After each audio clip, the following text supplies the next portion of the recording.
Hey everybody, Chuck here. Before we get into today's episode, I want to let you know that recently we launched our newly refreshed site over at A Healthier Michigan. You can find the podcast and other health-related content at ahealthiermichigan.org. Now, on to the episode.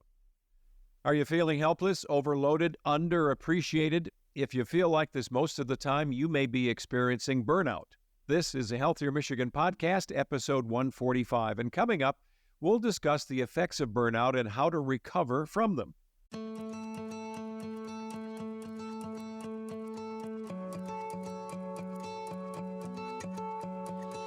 Welcome to A Healthier Michigan podcast. This is a podcast that's dedicated to navigating how we can all improve our health and well-being through small healthy habits we can start implementing right now.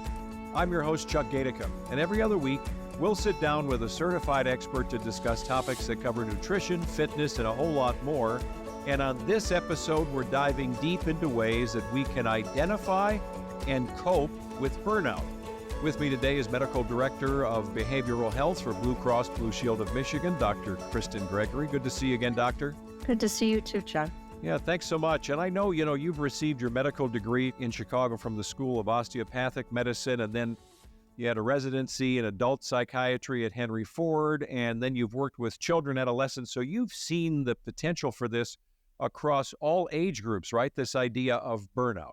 Right. All age groups and within my profession as well. It's a big thing for healthcare professionals. Well, some of us think of burnout as stress, and for many of us, the other word that pops in my mind anyway is resiliency. For some of us, we relate to it as a passing thing, right? We get stressed, we move on somehow, we deal with it. But if you don't find ways to minimize stress, maybe it's recurring stress, it seems like it can just keep piling up to the point where we get to that stage of calling it burnout. And we've all been through this. I mean, 5 kids, 7 grandkids, 2 dogs, me, my wife. I mean, there's a lot of juggling that's going on in families, friendships, business, your workplace.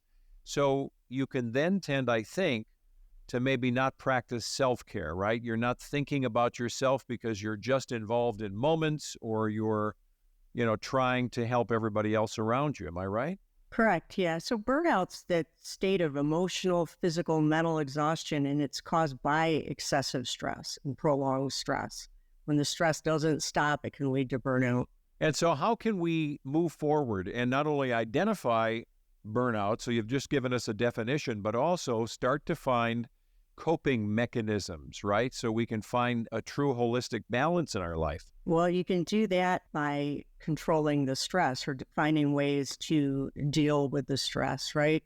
So it doesn't lead to burnout, kind of attacking it before it becomes a problem. And that's about well-being, right? Well, yeah, and I think we all make that a goal. We can intellectually state it, but then I've got a friend of the family who says, this is my stress. What am I supposed to do? Leave the people who are causing my stress? I mean, some people feel like they're literally painted into a corner, right?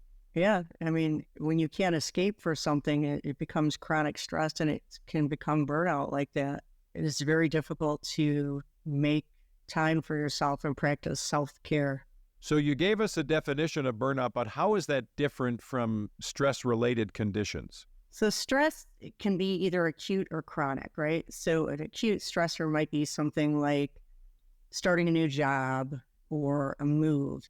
Now, when you have things that the socioeconomic issues, poverty, a job that you really, really dislike, and that goes on for a long time, that's chronic stress. And then it can reach, a height where it's burnout when you have that, exhaustion.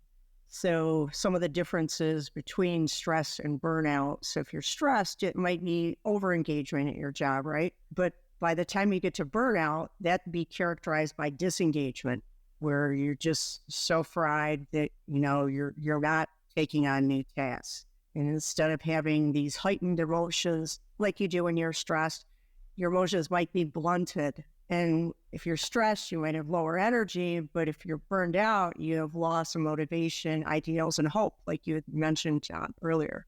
Well, you mentioned poverty. It's interesting because immediately when you said that, I flashed back and I don't remember the statistics. Someone said you would be amazed at how many children and families in Southeast Michigan go to sleep on the floor at night. They don't have a mattress. You think of helping people around you in the best way you can, and you never think that, well, they need to get better sleep so they're not stressed all the time and they're underperforming at school.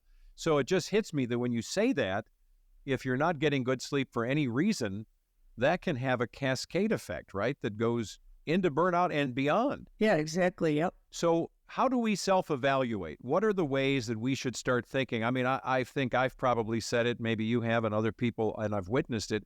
People are kind of operating like a robot, this low energy, I'm just going to work, I'm just punching the clock, I'm going to go. But yet that can happen in other walks of life outside of your job. So how do we start to self-evaluate that we are entering into chronic stress, which could lead to burnout? I think we have to, look at your symptoms and, if you're starting to feel down or depressed, or if you're starting to feel those, symptoms of hopelessness, if you're having insomnia, if you take an inventory and you're like, this year, this time, I found myself drinking more or being more irritable with those that are close to me, whereas last time at this same time of the year, it wasn't like that, then it's a good time to sit down and see what the difference is. Like you said, there's certain things that you can't necessarily change, right? Poverty, but there are resources available for people that can help. There's definitely resources to talk to people, because how you view a situation, when you look at it, you might view it as hopeless. And sometimes what it takes is talking about it with somebody else, and reframing, what's going on and giving you some of your power back. What are some things I can do to change, my day to day? Where are some, free assistance that I can find? Yeah. And are you talking about, when you say talk to people, you talking about a professional, a clinical professional, or even talking to friends? Yeah, even talking to friends, because if you were to tell me a story, Chuck, my take on it and what you could do might be different than things that you had thought about as an option, right? And even your friends can offer to, help you get your mind off of things or help to be a motivator. So one of the things that can help with stress is exercise, right? So maybe your friend and you decide that you're going to go for a walk in the morning with your dogs every morning, and it kind of gets your mind off of the other stress and starts you, being out in the neighborhood, noticing things around you and being able to practice those mindfulness skills. Because otherwise we get inside our own mind. It's like on a hamster wheel over and over and over, and we can't get off. So sometimes we need somebody else to give us a hand to pull us off the hamster wheel and do something differently. Yeah, I love that idea because, we've seen it with diets or lifestyle change as it's known now. But, this idea of each of us having an ability to be an influencer in somebody else's life, to be helpful. And it may just be, hey, let's take the dogs for a walk every morning. Or, I go to the gym at 4:30 in the afternoon after work. Would you like to join me? Those kinds of things that seem pretty natural. And the point of entry is not expensive at all, maybe. And it really can be helpful. Right. And then it helps, you and the other person be accountable, right? Yeah. For many, this idea of getting into burnout and then withdrawing doesn't even offer them that opportunity of trying to find help from their circle of friends. So then what? So then it might be time to, look into professional help, be it, with a counselor, or even if it's, related to your job, if you have a good EAP, they can offer, a lot of assistance too. EAP is what? Employee Assistance Program at People's Work. Okay. They can offer all kinds of, from short-term therapy sessions to kind of, bridging the gap between you and your supervisor/leader. But a lot of times, I think as the job, you can really change the narrative by being open with your own experiences and looking into that and basically saying it's okay to not be okay. It's okay to ask for help. When you're looking to put distance between yourself and the stressors that you have in your life, what is your suggestion for, this may not involve family therapy or therapists at all, But what is your suggestion of how honest you need to be, especially when those stressors are other people and their behaviors? Do you need to say, I'm trying to be better? I need you to stop what you're doing. What do you do when you need to deal with them? Because just getting in your car and driving away, I suppose, could be helpful. But at what point, in all truth, we all have that option of being honest or polite.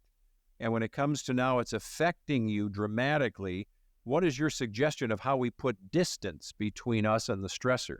I think that, you can put up boundaries and still be polite, You could say something like, I'm really, trying to work on myself or, reduce my own stress. So I want to be there for you, but we're going to have to table this for the time being. And I think a lot of times we get in our head that, in order to be a good person, you have to take this all on. But, sometimes self-care is being a little selfish, and that's okay because, you're not going to be able to help anybody else if you're feeling all these things inside. So it's a difficult thing to do. And I think it takes a lot of practice as well to set those boundaries. And, when I've seen people set boundaries, because you have people set boundaries with me too, it didn't upset me. I wasn't mad at them. I was like, wow, that was a very effective way to do that. To say, I have a meeting now and, I'd be glad to talk with you about this, this time, but I can't do it right now. Well, that's a very difficult position to be in because you are many times the stressors in your life could be people or things immediately around you, right? Like your job. And we were talking about these things that are inanimate, but they can still be stressors. And it would seem like once you're into a deep period of burnout, that can also manifest itself physically as well, right? Not just a mental health issue, ulcer or who knows what, right? Yeah, exactly. So chronic stress, because stress influences cortisol levels. So higher than normal cortisol levels over time can affect your physical health as well. It can affect, your blood pressure. It can affect your GI symptoms. You can have, chronic stomach aches, chronic headaches, problems, managing your diabetes if you have diabetes. When you're in the throes of what you've classified by your definition as burnout, how long can it take to recover from that? I know it's going to be based on context, but I'm going to assume that we need to be patient with ourselves, right? That this may not be fixed by, tomorrow. Right. Yeah. I would say that if it's a problem that's been, going on for months or years, then it's probably not going to resolve in 2 to 3 days.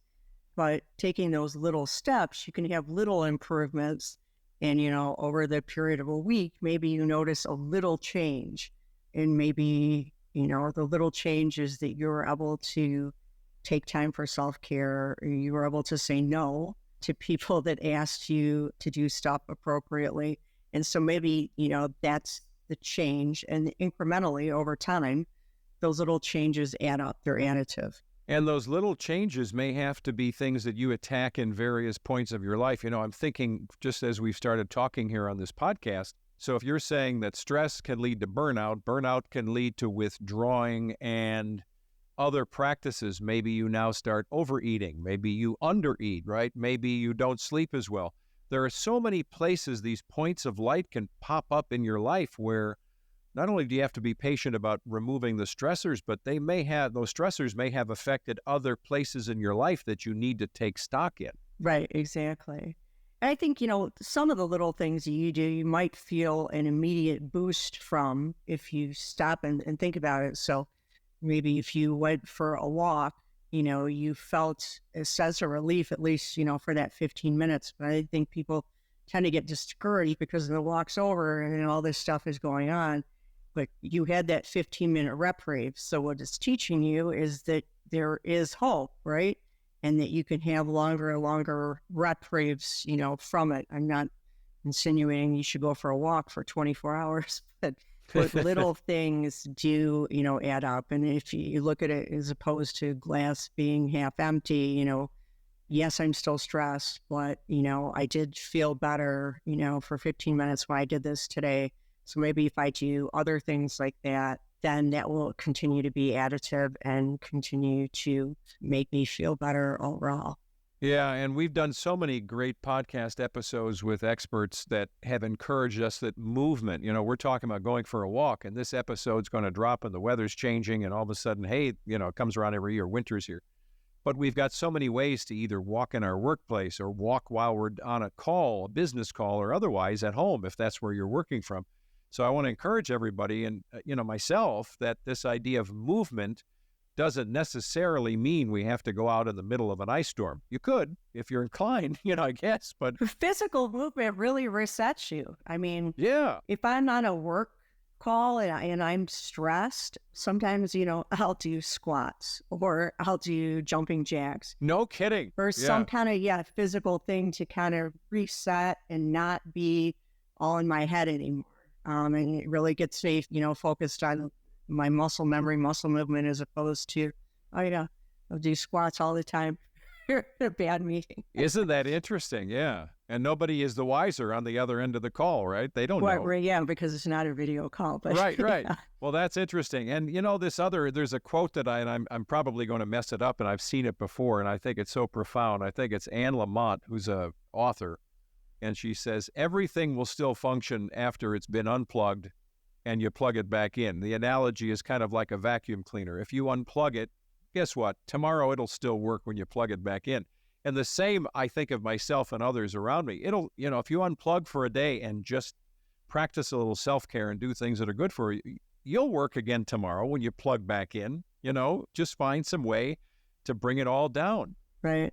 To notice something different than what you're, focused on, whether it be, I'm looking outside the window right now and the leaves they're really pretty orange and yellow, and just to focus on something and kind of describe that in your own mind too can get you from stopping, whatever the intrusive thoughts you're having and intrusive worries. So when you suggest that, it's almost because you're the doctor, you're writing a prescription, look at the leaves, right? But are you classifying that as something you do that's like practicing gratitude? Is it a combination of something more complicated, even though it seems like a simple practice? I think it's more mindfulness. I mean, you could look at it as gratitude. You can look at the things that you had gratitude for. But I think, sometimes just noticing things and noticing beauty or wherever it might be can really get you out of your own headspace. So go back for us, if you will, anything else you haven't discussed yet. What steps should someone take if they're seeking help now, whether it's in their circle or going wider to professionals, in trying to get help and support for burnout? I think finding somebody that you can trust. If you're, going to reach out to your friends, you can use internet sources, find out more information, behavioral health websites, NAMI, SAMHSA. Even the CDC has things on stress and burnout just to get more, information. And you might want to see, is this what's going on with me? Is this what I'm having? And, kind of take an inventory. What do we think might be causing it? What are the things that I can do to address it, short-term, long-term?